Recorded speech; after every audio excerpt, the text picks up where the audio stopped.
Case number 420 இயற்கை versus மனிதன். வாதத்தை தொடருங்கள்.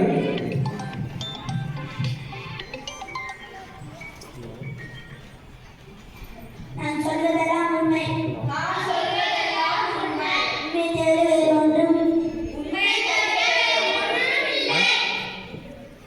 கான்ஸ்டியூஷன் புக்கில் ஏடா பண்ணுவீங்க நான் சொல்வதெல்லாம் உண்மை. நான் சொல்வதெல்லாம் உண்மை.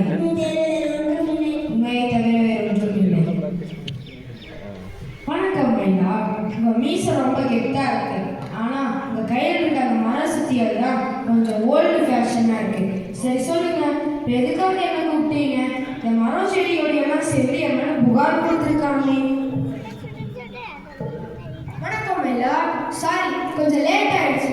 வர வழியில டிராஃபிக் ஜாம். இல்ல பெட்ரோல் தீர்ந்துச்சு, அதான் ஓடி வந்தேன். கேஸ் ஆரம்பிச்சு அரை மணி நேரம் ஆகுது.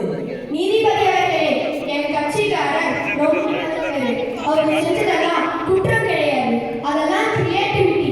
இப்ப என் வாதத்தை தொடங்க. ஆரம்பமே கிடையாது, வாதம் எப்படி இருக்குமோ? கணநீதிபதி அவர்களே, இதோ கூண்டில் கொண்டிருக்கும் என் சாட்சிக்காரர் நீர், நிலம், காற்று எல்லாம் என் தலைமைக்குள் இருக்கிறாங்க. காரணம், இந்த மனிதன் பூமியை தன் சொந்த நிலம் நினைச்சிட்டு சீரழிக்கிறான். அப்ஜெக்ஷன் வேண்டா.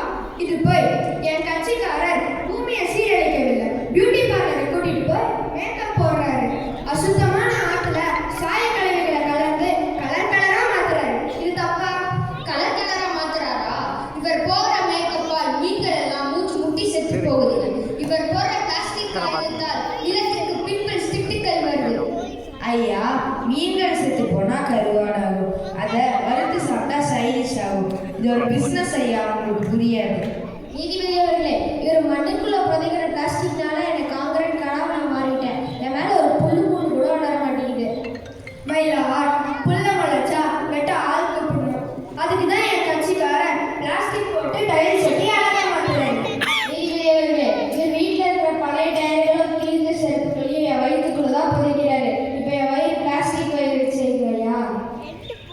ஐயா, மக்காத பொருளை இவர் மேல போடுறதால இவருக்கு வயசே ஆகுது, ரொம்ப யங்கா இருக்காரு. இதுக்கு போய் புகார் சொல்றாரு.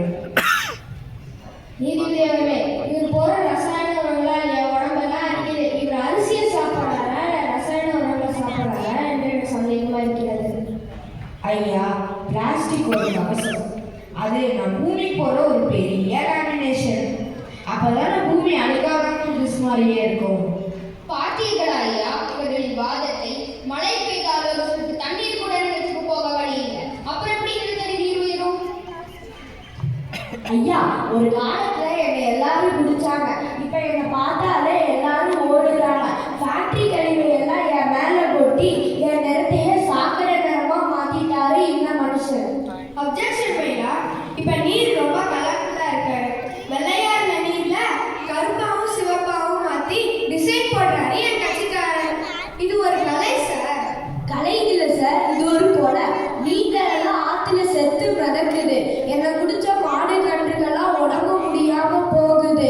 ஒரு காலத்துல இவரும் அந்த தண்ணியை பாட்டில் அடைச்சி விற்கிறாரு.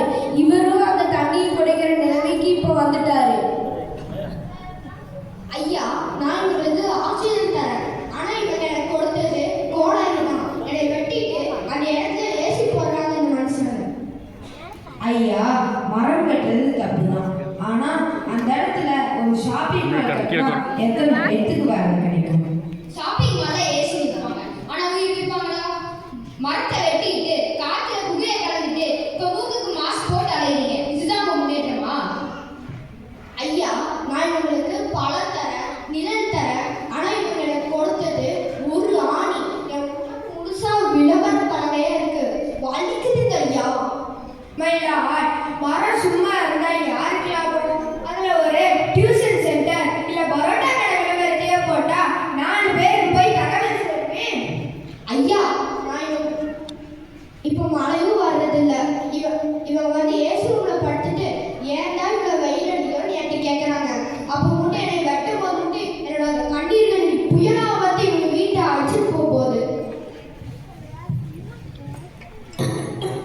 ஹலோ சார், என்னால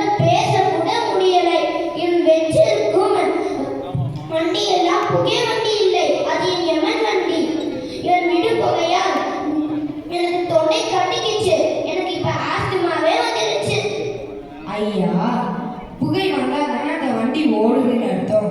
இல்லைன்னா அது நிற்கிற வண்டியாச்சு. நான் கொடுக்குற புகையை ஒரு சேஃப் மாதிரி நினச்சிக்க வேண்டியதுதான். சென்டா என்கிட்ட புகையால் மேலே இருக்கும் ஓசான் கோடையிலே ஓட்டை விழுந்தது. இப்போது சூரியன் என்னை பொசுகுது.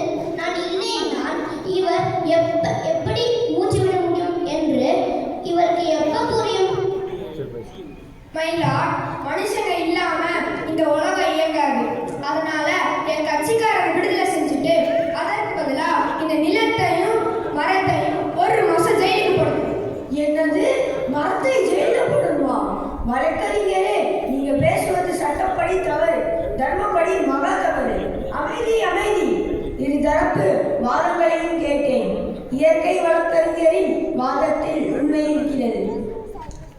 மனிதனே, நீ இயற்கையை தின்றால் இயற்கை உன்னை தின்றுவிடும். தப்பு, சின்ன தப்போ பெரிய தப்போ, தப்பு தப்பு தான். மனிதன் செய்ததெல்லாம் பேராசையினால், இயற்கை செய்தது தியாகம். எனவே இந்த நீதிமன்றம் பின்வரும் தண்டனைகளை வழங்குகிறது. தண்டனை 1, நீ வாரம் 1 நாள் உன் வண்டியில் போகாமல் மிதிவண்டியில் செல்ல வேண்டும். தண்டனை 2, உன் வீட்டிற்கு முன் 1 மணவாவது நட வேண்டும். தண்டனை 3, நீ பிளாஸ்டிக்கை பார்த்தால் அதை எடுத்து குப்பை தொட்டியில் போட வேண்டும். போதும் போதும், லிஸ்ட் ரொம்ப பெருசா போயிட்டு இருக்கு. ஐயா, தீர்ப்பு தண்டனைகள் ரொம்ப ஓவரா இருக்கு. இது ஓவர் இல்லையா? இப்படி மாறலைன்னா உன் பேரை குழந்தைங்க ஆக்சிஜனை பாக்கெட்ல தான் வாங்க வேண்டியது இருக்கும், பார்த்துக்கோ. சரி ஐயா, புரிஞ்சுது. இனிமேல் இயற்கையே என் வாழ்க்கைன்னு வாழ்வேன். என்னை மன்னிச்சிருக்க நீர், நிலம், காற்று, மரம்.